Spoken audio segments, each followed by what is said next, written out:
Assalamualaikum warahmatullahi wabarakatuh. Perkenalkan, nama saya Salvari Zita Maharani dari Prodi Pendidikan Sejarah, jurusan Sejarah Fakultas Ilmu Sosial dengan NIM 31014200036. Di video kali ini saya akan sedikit membahas mengenai bab 7 dengan tema permasalahan pendidikan, dan video ini dibuat untuk menunjang nilai dan juga tugas dari UTS atau Kuliah Pengantar Ilmu Pendidikan dengan dosen pengampu Bapak Imam Sofwan SPD MPD. Selamat menyaksikan. Sebelumnya, pendidikan mempunyai tugas menyiapkan sumber daya manusia untuk pembangunan, dan uniknya hal ini sejalan dengan pembangunan yang semakin pesat dan memunculkan tantangan-tantangan baru dalam dunia pendidikan. Dari konsekuensi bahwa pendidikan selalu dihadapkan masalah-masalah baru, yang masalah tersebut semakin lama semakin luas. Hal ini karena sifat dasarnya itu manusia, dan sebagai makhluk misteri dan usaha pendidikan harus mengantisipasi hal yang tidak dapat dijangkau oleh kita manusia. Namun, saya menguak sebuah artikel mengenai permasalahan pendidikan yang sedang dihadapi oleh pendidikan kita saat ini. Masalah pendidikan ini merupakan pernyataan yang dikeluarkan langsung oleh Presiden RI Bapak Joko Widodo, dan ia menguak 3 permasalahan pendidikan yang Indonesia hadapi sesuai survei PISA. PISA itu apa? PISA atau Program for International Student Assessment adalah studi internasional tentang prestasi literasi membaca, matematika, dan sains siswa sekolah berusia 15 tahun. Penyelenggara studi ini adalah OECD, Organization for Economic Cooperation and Development, beserta konsorsium internasional yang membidangi masalah sampling, instrumen, data, pelaporan, dan sekretariat.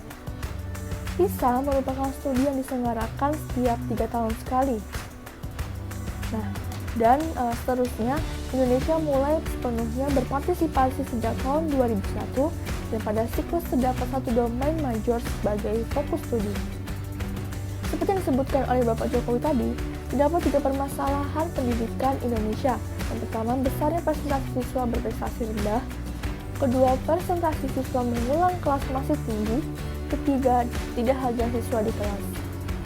Meskipun begitu, terdapat jenis permasalahan pokok pendidikan Indonesia yang sebenarnya jika diperbaiki permasalahan yang disebutkan oleh Bapak Jokowi tadi bisa saja menurun. Nah, apa saja itu? Mari kita bahas. Permasalahan pokok pendidikan.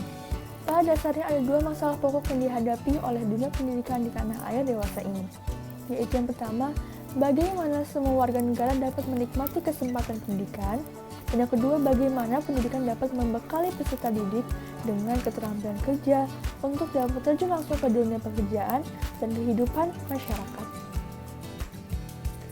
Jenis-jenis permasalahan pokok pendidikan. Yang pertama, masalah pemerataan pendidikan, yang merupakan persoalan bagaimana sistem pendidikan dapat menyediakan kesempatan yang seluas-luasnya kepada seluruh warga negara Indonesia, khususnya usia pelajar yang memperoleh pendidikan, sehingga pendidikan itu menjadi wahana bagi pembangunan sumber daya manusia untuk menunjuk pembangunan. Yang kedua ada masalah mutu pendidikan. Mutu pendidikan pada akhirnya dilihat dari kualitas keluarannya. Apakah keluaran dari sistem pendidikan tersebut menjadikan pribadi yang dapat mewujudkan dirinya dan membangun lingkungannya, atau tidak? Umumnya kondisi mutu pendidikan di Indonesia menunjukkan bahwa di daerah desa, terutama daerah terpencil, pelosok, lebih rendah dibandingkan daerah kota.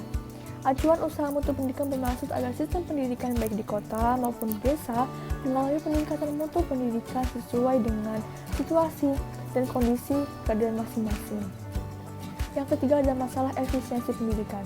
Masalah ini mempersoalkan bagaimana suatu sistem pendidikan mendayagunakan sumber daya yang ada untuk mencapai tujuan pendidikan. Jika penggunaannya tepat sasaran dikatakan efisiensinya tinggi, jika sebaliknya berarti efisiensinya rendah. Masalah ini meliputi pengangkatan, penempatan, dan pengembangan tenaga pendidik. Yang keempat ada masalah inovasi pendidikan. Pada hal ini, warna pendidikan diharapkan dapat mengisi semua sektor pembangunan yang beraneka ragam dan modern, seperti sektor produksi, jasa, dan lain-lain. Sedangkan faktor-faktor yang mempengaruhi berkembangnya masalah pendidikan, yaitu yang pertama, perkembangan iptek dan budaya. Kedua, laju pertumbuhan penduduk.